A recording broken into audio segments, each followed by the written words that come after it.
जय हिंद। आइए देखते हैं प्लासी का युद्ध।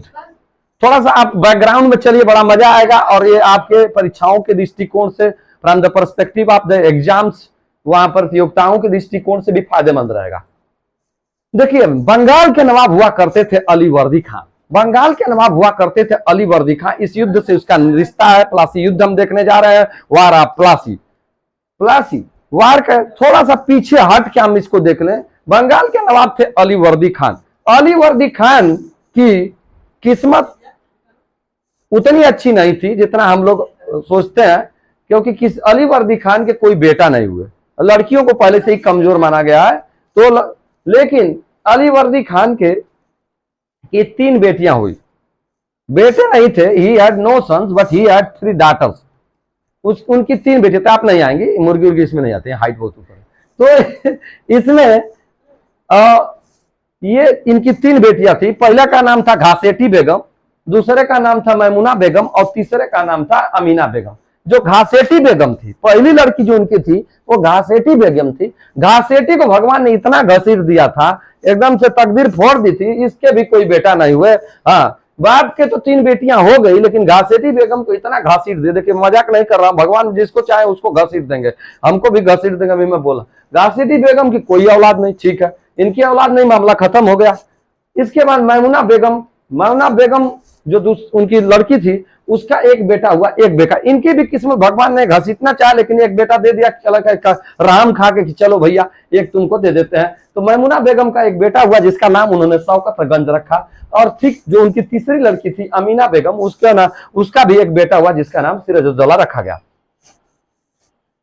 ये दोनों बच्चे चूंकि इनके बेटे नहीं थे, इसलिए अपने बेटियों के जो बच्चे थे इनको बहुत वो प्यार करते थे। और चूंकि पहली बेटी के घसीटा के तो कोई लड़के नहीं थे, काम खत्म हो गया।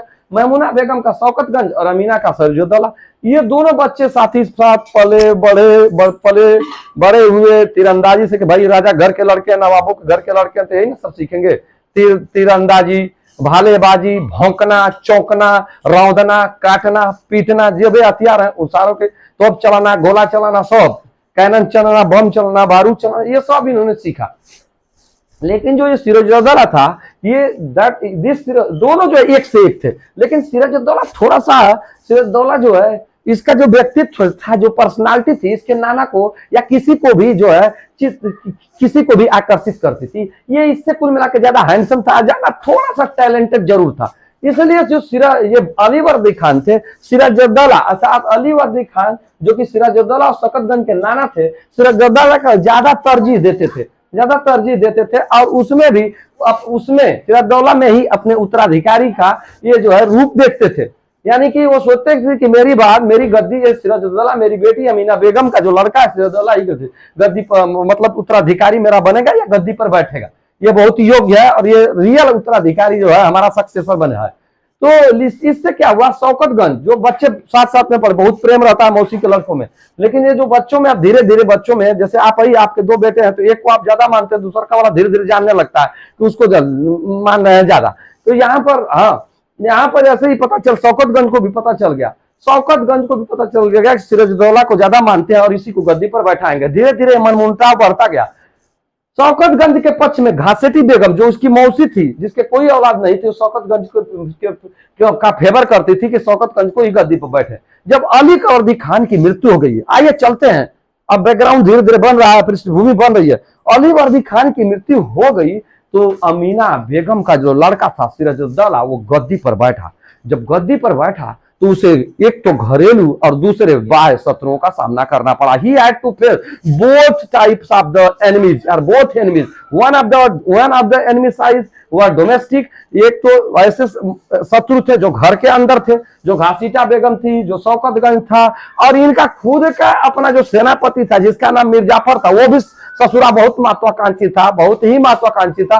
वो कहीं ना कहीं इस सिराजुद्दौला को हटाना चाहता था, यानी कि अपने नवाब को हटाना चाहता था और वो खत्म करना चाहता था, लेकिन वो अवसर की तलाश में था। सिराजुद्दौला ने क्या किया कि शौकतगंज, घसीटा बेगम के सह पर और भी लोग थे, कुछ व्यापारी थे, बंगाल के जो व्यापारी थे उस समय, राय दुर्लभ, जगत शेख, अमीचंद, ये भी जो है नवाब को नहीं पसंद कर रहे थे।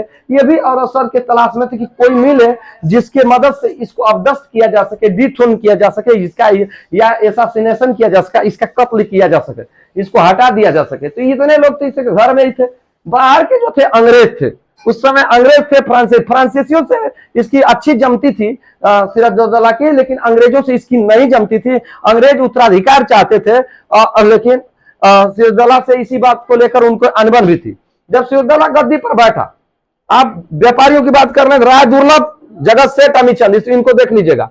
राय दुर्लभ, जगत सेठ, अमीचंद, ये भी सिराजुद्दौला को नहीं चाहते थे। धनी धनाढ़ व्यापारी थे बंगाल के। बंगाल उस समय बंगाल के अंतर्गत बिहार और उड़ीसा आता था। बहुत बड़ा एक सूबा था, बहुत बड़ा एक क्षेत्र था, जो बहुत उपजाऊ क्षेत्र था, जहां पर से कच्चा माल, चाहे वो गन्ना हो, चाहे वो कपास हो, चाहे वो नील हो, जो भी कच्चे माल होंगे, वहां से उसकी खेती करा के उसकी खेती करा के पैदावार करा के कच्चा माल प्राप्त किया जा सकता था और उसके ब्रिटेन ले जाया जा सकता था। और वहां पर जो इंडस्ट्रीज थे उनसे उनसे उत्पाद बना के भारत में तथा अन्य देशों में बेचा जा सकता था। इसलिए बंगाल पर नजर जो है अंग्रेजों की थी। जब नवाब सिराजुद्दौला गद्दी पर बैठा, 1717 से ही एक नवाब थे फर्रुखसियर, उन्होंने अंग्रेजों को एक कर मुक्त व्यापार करने की छूट दे दी थी, चुंगी मुक्त, कस्टम ड्यूटी से परे कर दी थी। जब बंगाल के गद्दी पर सिराजुद्दौला बैठा तो उस समय वो 23 वर्ष का था। उसने तुरंत उस समय उसने देखा,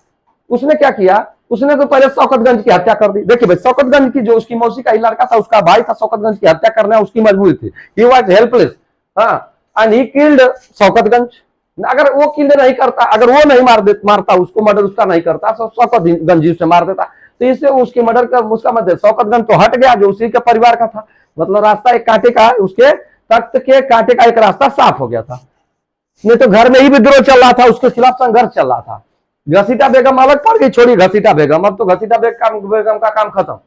इसके बाद जब गद्दी पर ये बैठा तो उस समय जो है अंग्रेज जो है कर नहीं दे रहे थे। अंग्रेज कर नहीं दे रहे थे, ईस्ट इंडिया कंपनी कर नहीं दे रही थी, क्योंकि जो फर्रुखसियर का जो दस्तक था या शाही फरमान था 1717 से चला आ रहा था, वो दस्तक के तहत ईस्ट इंडिया कंपनी को कस्टम ड्यूटी से उसने एग्जेम्प्टेड कर दिया था, छूट दे दी थी। लेकिन उसका फायदा जो है बंगाल के व्यापारी, कुछ व्यापारी जो अंग्रेजों की मदद करते थे, वो भी ले रहे थे।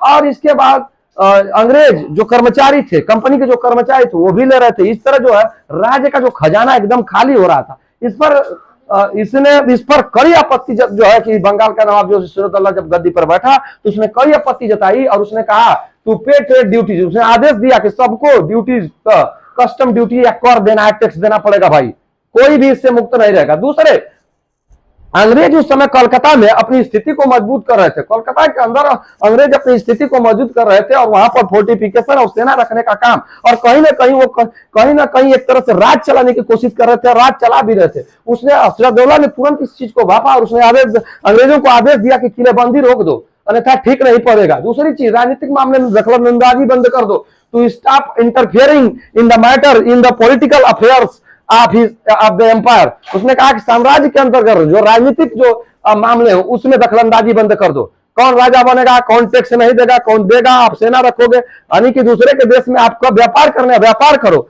उसने सिराजुद्दौला ने इजाजत दी कि व्यापार करो, ऑर्डर दिया, फोर्टिफिकेशन बंद करो, कर सबको देना है, और ये राजनीतिक जो हस्तक्षेप कर रहे हो ये ठीक नहीं होगा। अंग्रेजों ने सिराजुद्दौला की इस बात की अनदेखी कर दी। They refused to obey the order of the Sirajuddaula. अब क्या था, जब राजा आदेश दे दिया या नवाब आदेश दे दिया, उस साम्राज्य का शासक आदेश दे दिया और आप बात नहीं मानेंगे तो छोड़ेगा आपको। तुरंत सिराजुद्दौला ने क्या किया कि कोलकाता पर चढ़ाई कर दिया। कोलकाता पर चढ़ाई करके उसने कासिम बाजार अंग्रेजों की फैक्ट्री हुआ करती थी, वेयर हाउस हुआ करता था, गोदाम हुआ करता था, वहां पर चढ़ाई कर दिया और बहुत से अंग्रेजों को उसने कत्ल कर दिया और एक छोटी सी कोठरी में रख दिया। बहुत से अंग्रेज उसमें मारे गए थे, बहुत से अंग्रेज उसमें मारे गए थे। इसके बाद उसने कलकत्ता में जो फोर्ट है उस पर अपना अधिकार कर लिया। जब यह बात पता चली मद्रास में जब यह बात पता चली, वहां पर अंग्रेजों को पता चली, तो उन्होंने रॉबर्ट क्लाइव के नेतृत्व में एक जहाजी बेड़ा जो है ये भेजा, और जहाजी बेड़ा रॉबर्ट क्लाइव के नेतृत्व में भेजा। रॉबर्ट क्लाइव आता है और यहाँ पर सिराजुद्दौला की सेना को जो है और वो हरा देता है और पुनः जो है कासिम बाजार पर अपना नियंत्रण स्थापित कर लेता है, आधिपत्य स्थापित करता है। तो साथ ही साथ जो कलकत्ता का किला सिरदौला के या नवाब के अंडर में आ चुका था उसको भी अपने आधिपत्य में ले लेता है। और यहीं पर 9 फरवरी 1757 की बात है। 9 फरवरी 1757 की बात है। कलकत्ता का नाम कुछ समय के लिए उसने अलीनगर रख दिया था नवाब ने। अलीनगर की संधि हुई अंग्रेजों तथा सिराजदौला के बीच में 9 फरवरी 1757 को यह संधि हुई, जिसे अलीनगर की संधि के नाम से जाना जाता है। आप सोचेंगे अलीनगर क्या है? अलीनगर कलकत्ता का ही नाम है, नवाब ने दिया था। अलीनगर की संधि 9 फरवरी। इस संधि के तहत चूंकि अंग्रेज वहां पर 20 पड़ गए, अंग्रेज 20 पड़ गए। जो देखिए, जो संधि जब होती है तो एक उसमें कमजोर पक्ष होता है, एक जो टाइट पक्ष होता है या पावरफुल पक्ष होता है। तो कमजोर पक्ष को सब जो है शर्तें माननी पड़ती है लगभग। तो यहां पर ये अंग्रेजों से संधि कर लेता है, हस्ताक्षर कर लेता है कागज पर, और इसके तहत अंग्रेजों को बंगाल, बिहार, उड़ीसा में बिना कस्टम ड्यूटीज पे किए ये व्यापार करने की छूट मिल गई। यहां पर 9 फरवरी 1757 की बात है, अलीनगर की संधि द्वारा यहां पर अंग्रेजों को छूट मिल गई पुनः जो है। और उनको ये भी वो कह दिए कि हम अपना सिक्का अपना ढालेंगे, सिक्का कॉइन जिसे कहते हैं। अब बताइए दूसरे देश का आदमी आपके यहाँ सिक्का ढालेगा, यानी कि वो खुद गवर्नमेंट है, गवर्नमेंट बनने की ओर जा रहा है या गवर्नमेंट बनने की कोशिश कर रहा है। उन्होंने कहा हम सिक्का अपना ढालेंगे, सिक्का ढालने की अनुमति उस संधि में लिख दिया गया, सिक्का हम ढालेंगे, आप कुछ नहीं बोलेंगे। सही है भाई, आप ढालिए, मैं नहीं बोलूंगा। कल में पकड़ लिया सब नवाब का, अब बोलते तो बड़ी मार मारेंगे। इसके बाद ये सब संधि अलीनगर की संधि से ये मशहूर है। लेकिन अंग्रेज यहां रुकने वाले नहीं थे, अवसर की तलाश में थे। They were searching, looking for the opportunity, seeking the opportunity to finish Nawab Sirajuddaula. वो नवाब सिराजुद्दौला को अंग्रेज व्यापार करने नहीं आए थे, उनका शुरू में व्यापार करने आए थे, लेकिन अब उनका बन गया था कि बंगाल पर अधिकार करना या फिर किसी ऐसे आदमी को यहां पर नियुक्त कर देना जो हमारे लिए काम करे। वो ऐसे में उनकी महत्वाकांक्षा को बल मिला सिराजुद्दौला जो बंगाल का नवाब था उसी के सेनापति मिर्जाफर द्वारा। और इसके बाद बंगाल के व्यापारी राय दुर्लभ, जगत सेठ और अमीर चंद जो सिराजुद्दौला को नहीं चाहते थे, बहुत धनी व्यापारी थे, बहुत ही धनी व्यापारी थे, अंग्रेजों को इनका साथ मिला। उन्होंने मिर्जाफर चूंकि महत्वाकांक्षी था, मैंने पहले ही बता दिया, उसको स्वयं नवाब को हटाना चाहता था, सिराजुद्दौला को हटाना चाहता था और गद्दी संभालना चाहता था। अंग्रेज इस बात को जान गए। वो सिराजुद्दौला से मिर्जाफर से मुलाकात करते हैं और मिर्जाफर से मुलाकात करने के बाद मिर्जाफर से मुलाकात करते हैं और वो कहते हैं कि देखो तुम हमारा साथ दो, हम तुम्हें बंगाल का नवाब बना देंगे और हमें कुछ नहीं चाहिए। तुम हमारा खर्चा उठाना और हर तरह की चीज, मुझे हम कुछ नहीं चाहिए। वो मिर्जाफर बहुत खुश हुआ, कहा कि हाँ ठीक है, हमको आप बना दीजिएगा, हम आप लोगों को बहुत जो भी सुविधाएं देनी होगी हर सुविधा देंगे, कोई दिक्कत नहीं है। आपके सेना का खर्चा, हर तरह का खर्चा उठाएंगे, कोई दिक्कत नहीं है। ऐसा ही हुआ, प्लाटिंग तैयार हो गई, षड्यंत्र तैयार हो गई। यहाँ पर षड्यंत्र तैयार हो गई। जब पूरा षड्यंत्र तैयार हो गई तो रॉबर्ट क्लाइव ने चुपके से एक लेटर लिखा, बंगाल के नवाब सिराजुद्दौला को चुपके से एक लेटर लिखा और उस पर जानबूझ के आरोप लगाया कि 9 फरवरी को जो 1757 में संधि हुई थी अलीनगर की, उसके जो प्रोविजंस हैं उसको तुम तोड़ रहे हो, उसका ब्रीच कर रहे हो, उल्लंघन कर रहे हो। तुम ऐसा है कि तुमने संधि का उल्लंघन किया है। और रॉबर्ट क्लाइव चूंकि प्लाटिंग तैयार कर दी थी, जैसे किसी को मारना होता है ना, तो अगर वो आपसे झगड़ा नहीं करता है तो पीछे से आप ठोक देते हैं और कहते हैं वो को लेकर मार रहे हो, तो आप कहाँ मार रहे हैं, तो आपको तो चाहिए। देहात में कहते हैं कि कोई नुस्ख निकालना या तो उसमें वो सिराजुद्दौला तो युद्ध चाहता नहीं था, लेकिन अंग्रेज उसको हटाना चाहते थे। अंग्रेजों को बर्दाश्त नहीं था, वो एक अधिकार चाहते थे, वे साम्राज्य पर अपनी बंगाल को अपने अधिकार में लेना चाहते थे। तो उसी तरह उन्होंने क्या किया कि झूठा आरोप लगाया कि तुम संधि की शर्तों को, कंडीशंस को तोड़ रहे हो। और रॉबर्ट क्लाइव ने क्या किया कि बंगाल की जो राजधानी थी उसमें मुर्शिदाबाद थी, मुर्शिदाबाद की तरफ एक बड़ी सी सेना के साथ वो कूच कर दिया। जब इस बात का पता चला, सिराजुद्दौला को भी पता चला, तो वो बैठा, कोई भी बैठा तो रहेगा, वो भी अपनी सेना के साथ, जिसमें कुछ फ्रांसीसी भी थे, अपनी सेना के साथ वो जो है कूच किया है। और इन दोनों सेनाओं के बीच में 23 जून 1757 को प्लासी का युद्ध हुआ। जरा प्लासी का युद्ध क्यों, इसे प्लासी का मैदान क्यों कहा गया, देखिए थोड़ा सा इसको समझ लीजिए। 23 जून 1757 को ये प्लासी का युद्ध हो गया, जो कि इनविटेबल हो गया था। अब वो रुकना वाला नहीं था, क्योंकि उधर वो कूच कर गया तो ये भी निकल गया सेना के बाद। तो भाई अब सेना कहां लड़ेगी, कहीं मैदान में लड़ेगी, खाली स्थान पर लड़ेगी, घर में थोड़ा ना लड़ेगी। तो ये मुर्शिदाबाद की तरफ रॉबर्ट क्लाइव अपनी सेना लेकर पहुंचा, मतलब कूच कर गया। और इधर बंगाल के नवाब सिराजुद्दौला भी कूच कर गए अपनी सेना के साथ। 23 जून 1757 को यह प्लासी का युद्ध हुआ था। जरा देख लीजिए कि प्लासी का युद्ध और प्लासी का मैदान इसे क्यों कहा जाता है। ये बताया जाता है कि उस जमाने में ये जो है, ये मैदान के चारों तरफ पलासी अंग्रेजों ने इसे प्लासी बना दिया। वास्तव में पलास का पेड़ होता है, हिंदुस्तान में या अन्य जगहों पर भी ये पेड़ मिल सकता है। पलास का एक पेड़ होता है जिसमें लाल रंग के फ्लावर आते हैं, और ये फूलों से इतना लग जाता है कि आप दूर से देखेंगे तो लगता है कि आग लगी हुई। तो इस वजह से इस मैदान के चारों तरफ पलास के पेड़ थे, इसलिए इसे पलास का मैदान कहा जाता था। अंग्रेजों ने चूंकि इसको थोड़ा मॉडिफाइड कर दिया, इसको प्लासी नाम रख दिया, मॉडिफाइड कर दिया अंग्रेजों ने। जैसे हम मॉडिफाइड कर देते हैं देशों में, लोटवा लिया, और लोटवा होता है लोटा, हम कहते हैं लोटवा, देखिए वहां लगा के मॉडिफाइड कर देते हैं। जब किसी चीज में कोई चीज आप हल्का सा चेंज करते हैं उसे मॉडिफाइड करते हैं। अंग्रेजों ने इसे प्लासी नाम दे दिया। ये प्लासी का मैदान कहां है? ये प्लासी का मैदान भागीरथी नदी, ये गंगा नदी को ही भागीरथी नदी कहा जाता है जगह जगह पर। पश्चिम बंगाल में इसको हुगली नदी कहा जाता है। भागीरथी नदी के ठीक पूर्व में कोलकाता से लगभग 80 मील दूर, अगर आप बात करें किलोमीटर, तो लगभग 130 किलोमीटर दूर यह मैदान है। कोलकाता से ठीक उत्तर में, यह भागीरथी नदी के ठीक पूर्व में, कोलकाता से 80 माइल जो है उत्तर में यह मैदान है। यहीं पर दोनों सेनाओं की भिड़ंत होती है। दोनों सेनाओं की जब भिड़ंत होती है, अगर आप बात करें तो यहां पर नवाब की सेना में बहुत ज्यादा सैनिक थे। नवाब की सेना बहुत ही शक्तिशाली से अगर कहा जाए तो लगभग 50,000 सैनिक, और उधर देखें अंग्रेजी सेना में लगभग 5,000 सैनिक थे, जिसमें भारतीय सैनिक भी थे। अंग्रेजों की गुलामी तो हम खुद करते थे, तो हम क्या जानते थे कि धीरे धीरे पूरा अधिकार कर लेंगे और हमको एकदम गुलाम की तरह रखने लगेंगे। तो फिर यहां पर देखिए, लेकिन ये हुआ क्या कि नवाब का जो सेनापति था मीर जाफर अंग्रेजों से मिल चुका था। जब नवाब ने उसे आदेश दिया कि अपने सेना को हुक्म दो कि वो वार करे या युद्ध करे, तो नवाब चुपचाप, जैसे सिगरेट आदमी नहीं पीता है, चुपचाप तमाशा देख रहा था और सिराजुद्दौला की तरफ हंस रहा था।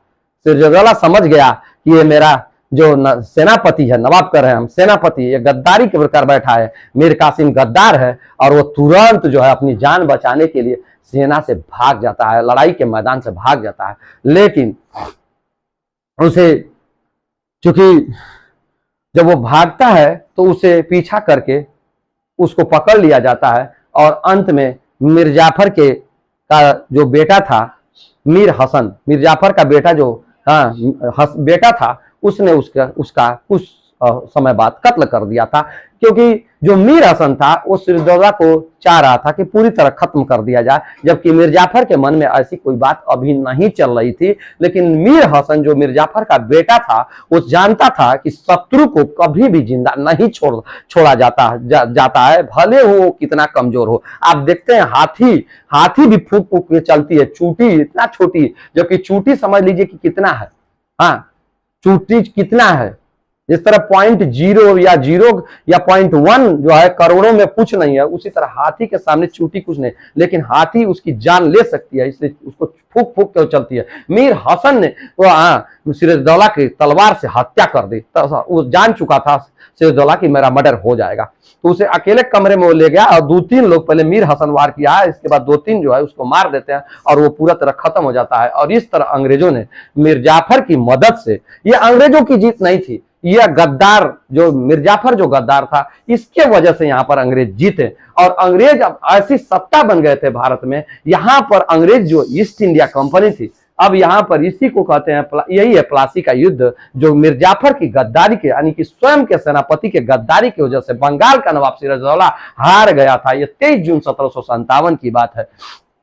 इसमें सिराजुद्दौला को मार दिया गया था मीर हसन के द्वारा, जो उसका स्वयं जो सेनापति था मीर कासिम, उसी का बेटा था, सॉरी मीर जाफर का बेटा था मीर हसन, उसी के द्वारा मार दिया गया था। और इस तरह बंगाल में अंग्रेजों की हुकूमत स्थापित हुई। उन्होंने मीर जाफर को बंगाल का नवाब बना दिया। और बंगाल का नवाब मीर जाफर जब बना तो खुश होकर बहुत जागीरें और सोना, असरफी, चांदी, बहुत उपहार अंग्रेजों को दिया। और साथ साथ अंग्रेजों को उसने वादा किया कि हम आपके सेना का भी खर्चा उठाएंगे। वो क्या जानता था कि ये जो वादा है बाद में उसी के लिए जो है एक एक त्रासदी से या एक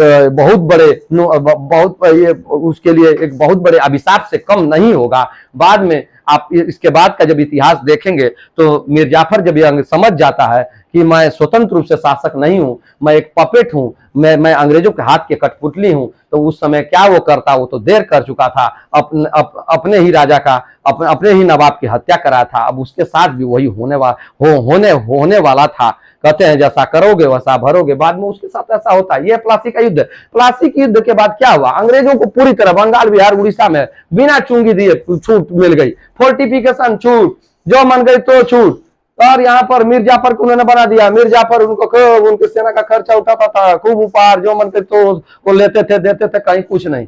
एकदम मारे की चौपट कर दिए। बंगाल, बिहार, उड़ीसा को उनके हाथ में आ गया। तो ये है प्लासी का युद्ध। प्लासी के युद्ध का परिणाम क्या है? प्लासी के युद्ध का परिणाम अगर देखा जाए तो भारतीय इतिहास को प्लासी के युद्ध ने पूरी तरह बदल दिया। यहाँ पर जो ईस्ट इंडिया कंपनी, जो ट्रेडिंग कंपनी थे, उसका ट्रांसफॉर्मेशन जो है एक पॉलिटिकल पावर के रूप में पूरे देश में, उसका पॉलिटिकल पावर के रूप में, सुप्रीम पावर के रूप में सभी राजाओं, नवाबों के अंदर दहशत बन गई कि ईस्ट इंडिया कंपनी, अरे बाप रे बाप, बंगाल के नवाब को हरा दी। तो एक पॉलिटिकल पावर के रूप में यहाँ पर जो है ईस्ट इंडिया कंपनी, जो कि एक व्यापारिक कंपनी थी, एक राजनीतिक हस्ती के रूप में या राजनीतिक शक्ति के रूप में भारत में उसका ट्रांसफॉर्मेशन हुआ, उसका रूपांतरण हुआ। इस वजह से यह प्लासी का युद्ध बहुत मायने रखता है। ये है प्लासी का युद्ध। आने वाली वीडियो में अन्य कुछ युद्धों के बारे में चर्चा करते रहेंगे, जो इंपॉर्टेंट टॉपिक होंगे, युद्ध हो चाहे कोई भी टॉपिक, उस पर चर्चा करते रहेंगे। तब तक के लिए जय हिंद, जय भारत।